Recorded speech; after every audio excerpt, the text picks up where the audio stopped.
Strawberry விண்டு வணக்கம் friends. 18/8/2024 ஞாயிற்றுக்கிழமை Akshaya 665 draw number. இதுக்கான கெஸ்ஸிங் எப்படி வந்திருக்குன்னு பார்ப்போம். No betting, just entertainment, no confirm numbers, free guessing only. கெஸ்ஸிங்கோடு உங்கள் கெஸ்ஸிங் மேட்ச் ஆன்சரை மட்டும் எடுத்துக்கோங்க. 17/8/2024 அன்றைக்கி வந்த ரிசல்ட்டு 320 720.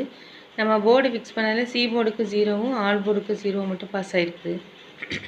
நம்ம சேனலை இது வரைக்கும் சப்ஸ்கிரைப் பண்ணலைன்னா சப்ஸ்கிரைப் பண்ணிக்கோங்க, லைக் பண்ணிக்கோங்க, ஷேர் பண்ணிக்கோங்க ஃப்ரெண்ட்ஸ். இன்றைக்கி கெஸ்ஸிங் எப்படி வந்திருக்குன்னு பார்ப்போம். இது வந்து வீக்லி சார்ட்டு. ஃபஸ்ட்டு எடுத்திருக்க ட்ரிக் வந்து வீக்லி சார்ட்லேருந்து எடுத்திருக்கேன். வீக்லி சார்ட்டில் லாஸ்ட்டாக வந்த 2 4 6 ஒரு 7 வாரத்துடைய ரிசல்ட் எடுத்து எழுதியிருக்கேன். இதில் வந்து 2-3 ட்ரிக்கு வரதுனால எல்லாத்தையுமே எடுத்து காமிச்சிருக்கேன். நம்ம சேனலில் நான் ஆரம்பத்துலேருந்தே உங்களுக்கு சொல்லியிருக்கேன், எப்படியெல்லாம் வருதுங்கிற ரூட்டை மட்டும்தான் நான் எடுத்து காமிக்கிறேன். அதில் உங்களுக்கு எந்த ட்ரிக்கு ஸ்ட்ராங்காக இருக்கோ நீங்கள் அதை எடுத்துக்கோங்க ஃப்ரெண்ட்ஸ். இந்த 2வது போர்டு இருக்குல்ல, அந்த 2வது போர்டுலேருந்து ஒரு 1 மைனஸ் பண்ணியிருக்கோம். 8 - 1 7, 7 பவர் 2 ஏபி 2 போர்டில் பாஸ் ஆகிடுச்சு. அதே போல் இதுக்கு ஒரு வாரத்துக்கு முன்னாடி வந்து 4 இருந்துச்சு. இந்த இடத்துல 4 - 1 3 பவர் 8 ஏபியில் பாஸ் ஆகிருக்கு. 6 6 - 1 5 பவர் 0 பிசி 2 போர்டில் பாஸ் ஆகிடுச்சு. 0 - 1 9, அந்த 9ங்கிற நம்பர் டேரெக்டாகவே ஏசி 2 போர்டில் பாஸ் ஆகிடுச்சு. அப்படி பார்த்தோன்னா 9 - 1 8 தான். ஏன்னா இந்த பவர் வந்து ஒரு 3 தடவை வந்துருச்சு. இதுக்கு ஒரு வாரத்துக்கு முன்னாடி இந்த இடத்துல 4 இருந்து 4 - 1 3 பவர் 8 ஏபியில் 7 பவர் 2 5 பவர் 0 வந்துருச்சு. 3 தடவை பவர் வந்துருச்சு. இப்போ அடுத்து வந்து டேரெக்டாக வந்துருக்கு பாருங்கள். 0 - 1 9 வந்த மாதிரி 9 - 1 8 வந்து டேரெக்டாக வரலாம். ஸோ அதுபோல் ஒருவேளை டபுள்ஸ் வந்துச்சு அப்படின்னா அதில் 8 வரதுக்கான வாய்ப்பு இருக்குது. இந்த ட்ரிக்கு இப்படி வந்துச்சுன்னா இப்படி வரும். அதே போல் இந்த பி போர்டு இருக்குல்ல, அந்த பி போர்டு பாருங்கள், லாஸ்ட்டாக வந்த ஒரு 5 வாரத்தோட ரிசல்ட்டில் 2 + 3 5 பி போர்டில் பாஸ் ஆகிடுச்சு. 6 + 3 9 ஏசி 2 போர்டில் பாஸ் ஆகிடுச்சு. அப்படி பார்த்தாலும் 5 + 3 8 தான். ஸோ எப்படி பார்த்தாலும் எனக்கு இந்த 8 கொஞ்சம் ஸ்ட்ராங்காக வரதுனால நான் வந்து 8 எடுத்திருக்கேன் ஃப்ரெண்ட்ஸ். 8ங்கிற ஒரு ஆல் போர்ட் நம்பர் எடுத்திருக்கேன்.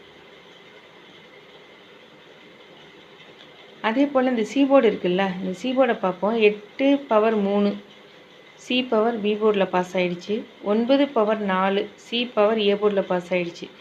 சி பவர் பி போர்டுக்கு வந்துருச்சு, சி பவர் ஏ போர்டுக்கு வந்துருச்சு. அப்படி பார்த்தோம்னா சி பவர் வந்து சிகே கூட வரலாம். 1 பவர் 6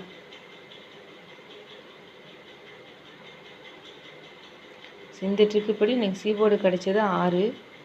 ஸோ இதை மேட்ச் பண்ணி தான் நான் வந்து போர்டெல்லாம் ஃபிக்ஸ் பண்ணியிருக்கேன்.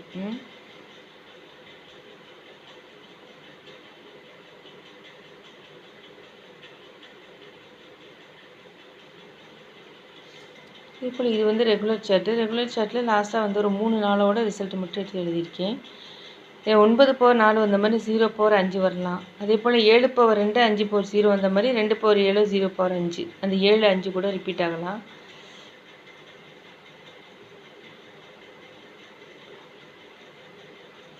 இதை வச்சு நான் போர்டு ஃபிக்ஸ் பண்ணது ஏ போர்டுக்கு 8 2 5, பி போர்டுக்கு 8 6 1, சி போர்டுக்கு 8 6 5, ஆல் போர்டுக்கு எடுத்துகிட்ட நம்பர் வந்து 6 8.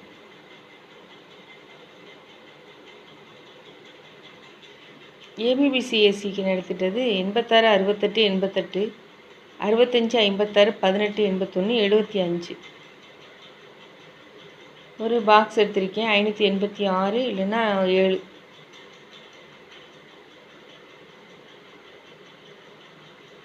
Machine number 417 862 8 power 3 6 power 1 2 power 7. Thank you friends.